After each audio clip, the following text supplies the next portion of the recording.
Today, we are diving into Canada's new immigration plan, and let me tell you, it's signaling one of the biggest policy shifts we've seen in a generation.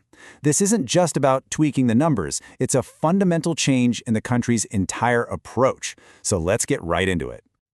All right, let's just start with one number that basically tells the whole story of where things stand right now.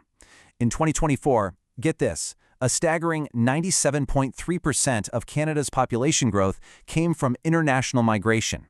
That just goes to show you how central immigration has become to the country's story.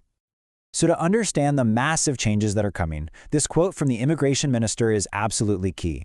The big words here are restoring control and creating a sustainable system. Now that's not just political talk, it's really the core idea that's driving every single policy change we're about to unpack. Okay, so before we look ahead to the future, let's take a quick look back. Here's a little snapshot of who was arriving in Canada in 2024. In 2024, Canada welcomed over 483,000 new permanent residents. You know, people who came to build their lives here for the long haul. And that number wasn't just pulled out of thin air. It was right on target with the government's plan for the year, which shows they were really hitting their marks. Now here's where it gets really interesting. The breakdown. You can see that a clear majority, we're talking 58%, came in through the economic class. These are the skilled workers, the entrepreneurs, the people selected specifically for their ability to jump into the Canadian economy. And this focus on economic immigration, it's a theme that's about to get even stronger. And where did these economic immigrants come from? Well, this table's pretty revealing. As you can see, India was by far the largest source country. I mean, look at that. Sending more than 4 times as many people as the Philippines, which was the next country on the list. That's a huge margin. Okay, now let's switch gears and talk about temporary residents. Think international students and workers.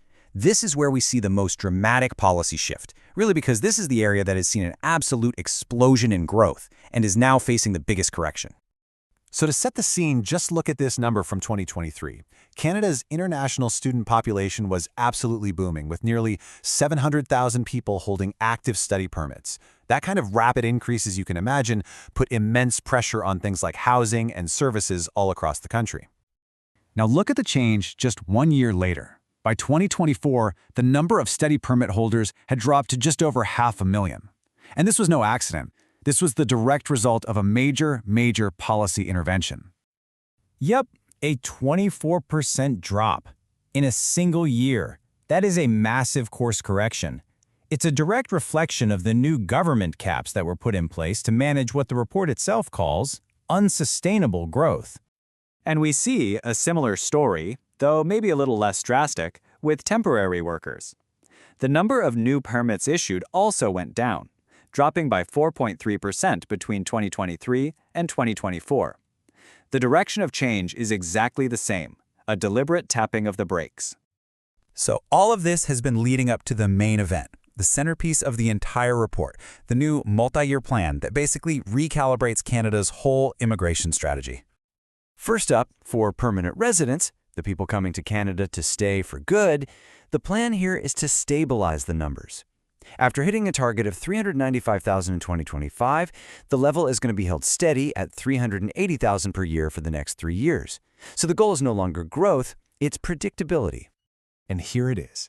This is the most dramatic change of all. The targets for new temporary residents, students, and workers are set to be slashed. I mean, if you do the quick math, that's a drop of over 40% in just 1 year. That is a massive reduction. This timeline just lays out the new philosophy so clearly.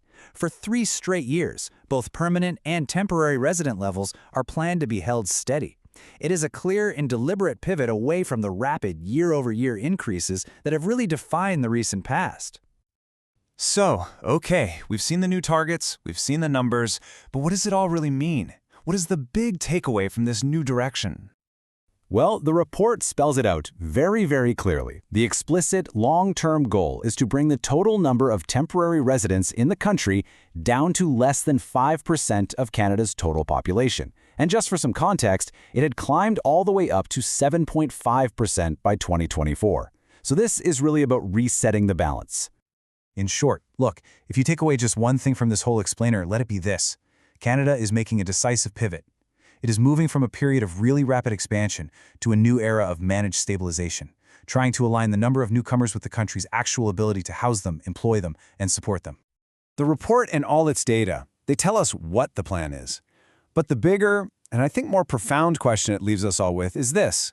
As Canada enters this completely new chapter, how is a future that's defined by lower, more stable immigration levels going to reshape the country's economy, its communities, and its very identity? That's the conversation this report has really just kicked off.